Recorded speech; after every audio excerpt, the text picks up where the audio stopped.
빌립보서를 보면은 사도 바울은 처음부터 이 복음 사역에 대해 굉장히 강조를 하고 있습니다. 처음 그 인사하는 내용부터 처음부터 이제 빌립보 교인들을 향하여 나와 함께 복음의 동역자로, 파트너로 일했던 여러분들을 축복합니다. 이 복음의 파트너십을 이 서신서가 시작되면서 우리에게 말씀해주고 있고, 또 바울은 비록 감옥에 갇혀 있지만 이 일로 인하여서 도리어 복음이 전진되고 있다.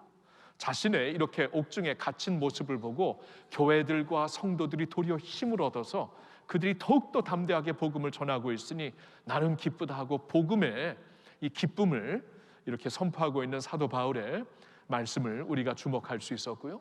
그리고 그와 함께 빌립보 교인들에게 너희들도 복음에 합당한 삶을 살아라, 나와 함께 복음을 위하여 고난을 감수하자라고 이 복음에 합당한 삶을 이렇게 외치고 있는 사도 바울의 그러한 그 편지를 우리가 쭉 보고 있습니다.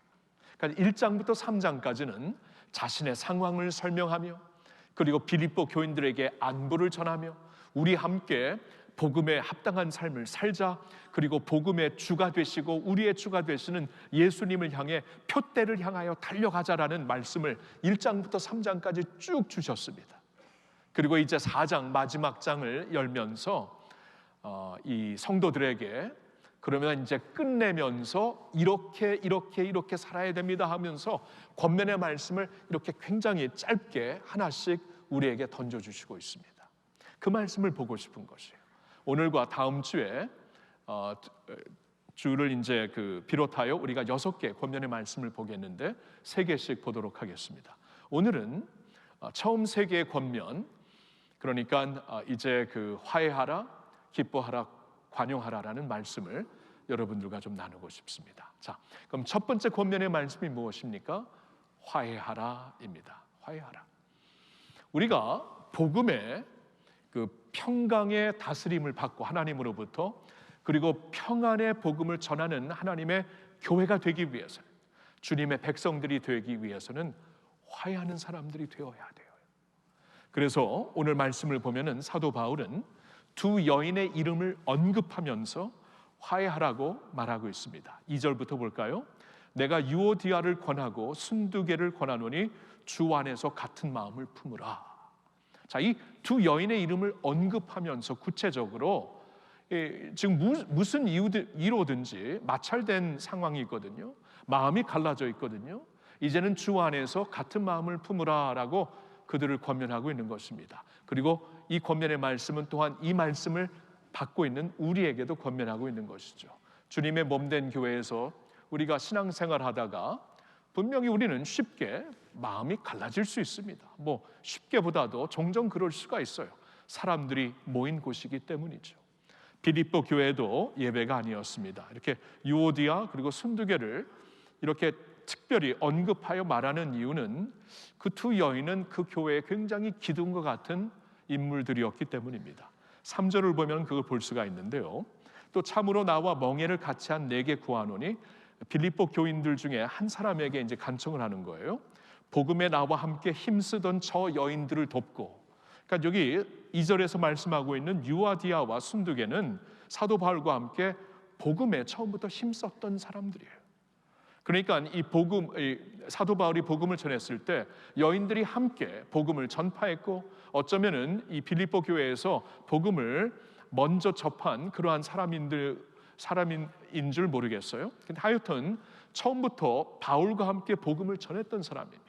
그러니까 그 교회의 기둥과 같은 인물들이었어요.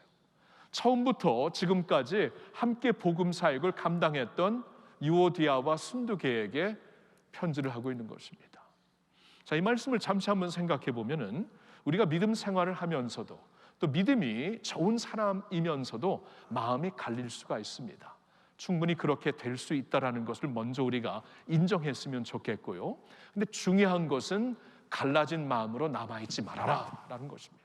남아있지 말아라. 반드시 화해하라고 말씀을 하는 것입니다. 그 이유는 우리에게 주신 복음이 화해하라는 복음이에요. 화목의 복음이에요. 여러분, 복음을 통해서 우리가 하나님과 화목하게 되지 않았습니까? 성경을 보면은 우리는 원래 하나님과 상관이 없는 사람들이었어요. 아니, 성경에서는 우리는 하나님과 원수된 자들이었다고 말씀을 하는데 그리스도 예수의 복음으로 말미암아 하나님과 화목하게 되었어요. 하나님과 원수지간이었는데 예수 그리스도의 복음, 십자가 복음으로 인하여서 하나님과 화해하게 되었다. 놀라운 복음을 우리는 알게 되었습니다. 근데 우리는 하나님과 화목한 것뿐만이 아니라 다른 사람들과도 화목을 한 것이에요. 전에는 서로 이렇게 보지 않는 사람들이었을 줄 모릅니다. 여러 가지 이유로 서로 원수지간이었는지 모릅니다. 그런데 에베소서 2장 13절부터 보면은 그러한 우리들에게 이 둘, 서로 같이 하나가 될 수 없었던 이 둘을 하나님께서 어떻게 하셨는가? 이제는 전에 멀리 있던 너희가 그리스도 예수 안에서 그리스도의 피로 가까워졌는데 15절에 보니까 이 둘로, 전에는 갈라져 있었던 이 둘로 자기 안에서 한 새 사람을 지어 화평하게 하시고, 16절에 보니까 2장 16절 에베소서에 보니까 이 십자가로 이 둘을 한 몸으로 하나님과 화목하게 하셨고, 18절에 보니까 그로 말미암아 우리 둘이 한 성령 안에서 아버지께 나아감을 얻게 하려 하셨다. 이렇게 말씀을 하고 있어요.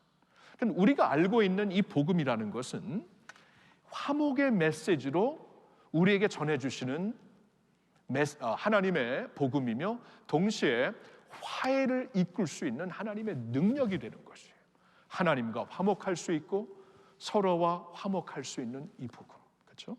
그래서 우리나라에서도 전에는 이제 남북이 갈라져 있었지만, 그리고 남북이 우리 그 역사적으로 보면 원수지간이었지만 이제는 남과 북이 하나가 되어서 우리 교회에서도 통일면 꽤 있습니다. 우리가 한 형제 지체로서 하나님을 섬기고 있습니다. 전에는 지역적인 갈등이 있을 수도 있었고 또 다른 이유로 우리가 이념으로 갈등이 있을 수 있었지만 예수 그리스도의 복음으로 한 형제와 자매가 되었어요. 그렇죠? 같이, 다른 데서는 같이 할 수 없는 자들이 복음으로 말미암아 예수 안에서 한 몸이 되어 하나님 아버지께 나아가서 한 지체가 되었다, 형제 자매가 되었다라는 말씀입니다. 이게 복음인데 우리가 화해하지 않는다면 그 복음의 능력이 어떻게 우리 안에서 역사할 수 있을까요? 복음 자체가 화목에 대한 메시지이며 하나님의 명확한 말씀이 되는데 그 복음과 상관없이 화목하지 못하고 있는 우리가 된다면 그 복음의 능력을 알아갈 수가 없는 것이죠. 그러한 주님의 교회를 통해서 복음의 능력은 흘러나갈 수가 없는 것입니다. 그래서 하나님은 화해하라고 말씀을 하고 있는 것이에요. 두 번째로는 기뻐하라. 4장 4절의 말씀을 보실까요? 여기 보면은 사도 바울이 주 안에서, 다시 한번 주 안에서 항상 기뻐하라. 와, 항상 기뻐하라. 내가 다시 말하노니 기뻐하라. 두 번 강조해서 명령사로 이 말씀을 주시고 있습니다. 기뻐하라. 왜 이렇게 명령하시는 것입니까?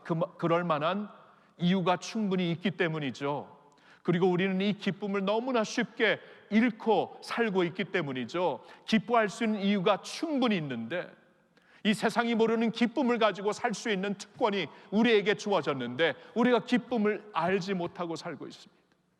그러니 이 복음을 전하면서도 하나님의 능력이 되시는 기쁨이 없으니까 능력으로 복음을 전파할 수가 없는 것입니다. 그래서 하나님은 말씀하시는 거예요. 사도 바울을 통해 내가 다시 말하노니 기뻐하라. 주 안에서 기뻐하라. 항상 기뻐하라고 말씀을 하고 있습니다. 여러분, 이게 어떻게 가능합니까? 기쁨을 행복으로 생각하면 가능하지 않습니다. 행복은 조건적이죠.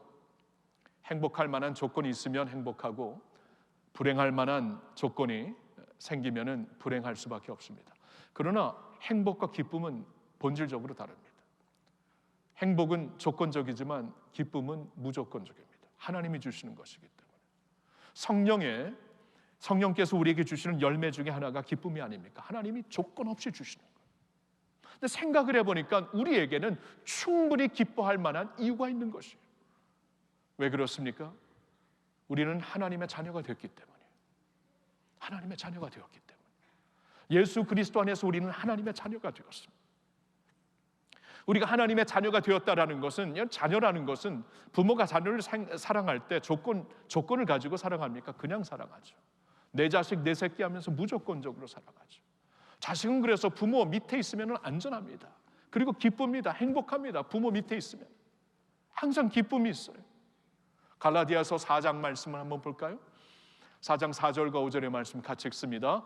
때가 참에 하나님이 그 아들을 보내사 여자에게서 나게 하시고 율법 아래에 나게 하신 것은 율법 아래에 있는 자들을 속량하시고 우리로 아들의 명분을 얻게 하려 하심이라. 여러분 보셨나요? 아들의 명분을 우리에게 주셨어요. 이제 6절과 7절을 한번 같이 읽어볼까요? 너희가 아들임으로 하나님이 그 아들의 영을 우리 마음 가운데 보내사 아빠 아버지라 부르게 하셨느니라. 그러므로 내가 이후로는 종이 아니요 아들이니 아들이면 하나님으로 말미암아 유업을 받을 자니라. 아멘. 6절을 다시 봅니다. 우리가 하나님의 아들이므로 하나님이 그 아들의, 당신의 아들의 영을, 그 아들의 영을 우리에게 보내주셨다. 성령을 보내주셨다. 그 말씀이죠. 그러니까 우리가 하나님의 아들이 된 것을 누가 증명해 주시냐면 우리 안에 이제 주어진 하나님의 성령이, 그리스도의 영이 이것을 증명해 주신다. 확신하게 하신다. 그래서 그 영으로 말미암아 우리는 하나님을 아빠 아버지라고 부르게 하셨다. 그래서 7절을 보니까 그러므로 내가 이후로는 종이 아니요 아들이니, 자식이니 아들이면 하나님으로 말미암아 유업을 받을 자니라. 여러분 이게 기쁨이죠. 예수로 말미암아 하나님의 아들, 딸이 되는 명분, full rights를 받게 되었고, 그래서 언젠가 하나님의 상속자로, 그리스도와 함께한 하나님의 상속자로 살 수 있게 그 상속을 바라보며 살게 하셨기 때문에 여러분 우리에게 기쁨이 있는 것이죠. 자녀니까 기쁨이 있고 하나님의 상속을 바라보니까 기쁨이 있죠. 군대가 아무리 힘들어도 군대 제된 날이 다가옵니다 하면 기쁘잖아요. 그렇죠? 그렇죠? 그 날을 바라보잖아요. 그렇죠? 아무리 지금 힘들게 고시를 준비할지라도 이 고시가 끝나고 합격하면은 내가 이제 명분을 가지고 변호사로서, 판사로서, 검사로서 일할 수 있다. 여러분 이 기쁨이 있잖아요. 이게 바라보면서 지금은 힘들어도 기쁨이 있는 것이에요. 이 기쁨이 우리에게 주어졌다라는 것입니다. 이 명분이 우리에게 주어진 것이에요. 언젠가 제가 이제 제주도에 가서 어느 한 주차장에 서 있는데, 오늘 아침에 어디 가기 위해 주차장에 서 있는데 어디서 그냥 리트리버 강아지가 막 달려와갖고 꼬리를 흔들면서 안 떠나는 거예요. 개들이 저를 좋아합니다. 왠지는 모르겠는데 개들이 저를 좋아해요. 모르겠어요. 뭘 저에게 리더십을 느끼는지. 하여튼 개들이 너무 좋아하는데 꼬리를 흔들고 안 가는 거예요. 막 보내도 안 가는 거예요. 그러면서 갑자기 생각이 나요. 버림받은 유기견이구나. 그러니까 그런 일이 많다 그러잖아요. 이렇게 휴양지 와서 이제 키우던 애완동물을 버리고 가는 그런 일들이 종종 있다고 하는데, 참 그런 일 없었으면 좋겠는데 그런 일이 있잖아요. 갑자기 생각이 나. 이 녀석이 유기견이구나. 그래서 막 꼬리를 흔들면서 안 떠나는 걸 보니까 나를 당신의 것으로 삼아주세요. 이제 그런 뜻이죠. 걔가 말을 할 수 있다면 당신 나의 주인이 되었으면 좋겠습니다. 나를 데려가 주세요. 당신 것으로 만들어 주세요. 이제 그런 느낌이죠. 근데 여러분 아무리 자신이 나는 당신의 것입니다라고 말을 할지라도 이쪽에서 너는 내 것이 아니다 하면 내 거 아니에요. 여러분 아무리 그렇게 안 됐지만 제가 데리고 올 수가 없었죠. 데려오면 어떡합니까? 아내한테 혼나죠. 그렇죠? 제주도에서 갑자기 그냥 유기견 갖고 오면 혼나. 이게 그럴 수가 없죠. 그러니까 아무리 당신의 것이 되겠습니다. 너는 내 거 아니야. 이럴 수밖에 없었죠. 여러분 그때 그런 생각을 하면서 하나님이 우리에게 너는 내 것이라고 부르시는 거 아세요? 이사야 43장을 보면 내가 너를 지명하여 불렀나니 너는 내 것이다. 너는 내 것이다라고 말씀을 하고 있어요. 하나님이 내 하나님이 됐으면 좋겠습니다라고 우리가 아무리 외쳐도 하나님이 너는 내 것이다 말을 하지 아니하면 우리 하나님의 것 아니에요. 하나님이 결국에는 하나님이 너는 내 것이다 말씀해 주셔야 되는데 성경은 그 정도로 말씀하는 게 아니라 너는 내 것이다 이 정도로 말씀하는 게 아니라 너희에게 아들의 명분을 주었다라고 말씀을 하세요. 명분을 주었다. 너는 내 것뿐만이 아니라 나의 삶 전체이다. 여러분, 아들의 명분이 그게 아닙니까? 내 인생이다. 너는 내 인생이다. 내가 너를 돌보겠다. 내가 너를 떠나지 않겠다. 내가 너를 반드시 붙잡아 주겠다. 이게 아버지의 마음이 아닙니까? 여러분, 거기에 우리의 기쁨이 있는 것이죠. 거기에 우리의 기쁨. 다시 말하노니 항상 기뻐하라. 명령사로 2번을 얘기합니다. 왜냐하면 기뻐할 수 있는 이유가, 명분이 충분히 있는 것이에요. 사랑하는 성도 여러분, 우리가 자녀로 명분을 받았고, 하나님의 자녀로 명분을 받았고, 예수 그리스도 안에서 하나님이 그리스도 안에 있는 우리를 너는 내 것이라 지명하여 불러주셨기 때문에 거기에 우리의 기쁨이 비롯된 줄로 믿습니다. 기쁨이 있는 것이죠. 그래요. 그래서 기뻐하라. 이게 하나님의 기쁨이에요. 하나님의 영광이에요. The glory of God is man fully alive. 토설 목사님이 그랬죠. Glory of God. 하나님의 영광은 하나님 안에서 이 충만한 삶을 사는 우리의 모습이다. 그렇죠? 충만한 삶, 기쁨이 없이는 불가능합니다. 불가능해요. 그러니까 우리가 기뻐해야, 이게 하나님이 기뻐하시는, 찾으시는 것. 그리스도 안에서 기뻐할 수 있는 우리를 찾으시는 거예요. 그럴 만한 충분한 명분이 있기 때문에 오늘도 하나님이 나를 가리켜서 너는 내 것이다. 너는 내 거야. 너는 내 인생이야. 너는 내 생명이야 라고 말씀하시는 하나님의 음성을 들으면서 환경이 어떠하든지 상황이 어떠하든지 주님의 기쁨으로 사시기를 예수님의 이름으로 축원합니다. 세 번째 권면은 관용하라. 그렇죠? 화해하라, 기뻐하라, 관용하라. 4장 5절의 말씀입니다. 너희 관용을 모든 사람에게 알게 하라. 주께서 가까우시니라. 너희 관용을 모든 사람에게 알게 하라. 믿는 사람이든 안 믿는 사람이든 모든 사람에게 알게 하라. 이 관용이라는 단어가 원어로 보면은 헬라어로 에피에이케스라는 뜻입니다. 말입니다. 에피에이케스. 이 에피에이케스라는 이 언어의 뜻은 온당하다, 페어하다, 합리적이다, 리즈너블하다, 친밀하고 품이 있다, 젠틀하다, 그런 뜻이에요. 그래서 NIV 영어 버전에 보면은 이 관용을 gentleness로 그냥 쉽게 이렇게 번역을 하고 있습니다. 주님의 온유한 모습이에요. 그러니 어려운 상황에서도 쉽게 요동되지 않고 평정을 유지하고 있는 그 모습, 또한 사람들과 마찰되는 상황 가운데서도 자신의 당연한 권리를 포기하고 다른 사람을 향해 너그럽게 대할 수 있는 그러한 태도를 가리키는 거예요. 너희가 복음의 능력으로 살고 싶니? 이 평안의 복음을 전하는 사람들이 되고 싶니? 관용하는 사람들이 되어라. 너그러운 사람이 되어라. 쉽게 성내지 않고 젠틀한 사람이 되어라. 그런 말씀을 하고 있는 거예요. 여러분, 근데 이게 어떻게 가능해요? 살다 보면은 막 뿔따귀가 나고 뚜껑이 날아가고 그럴 때가 있잖아요. 그렇죠?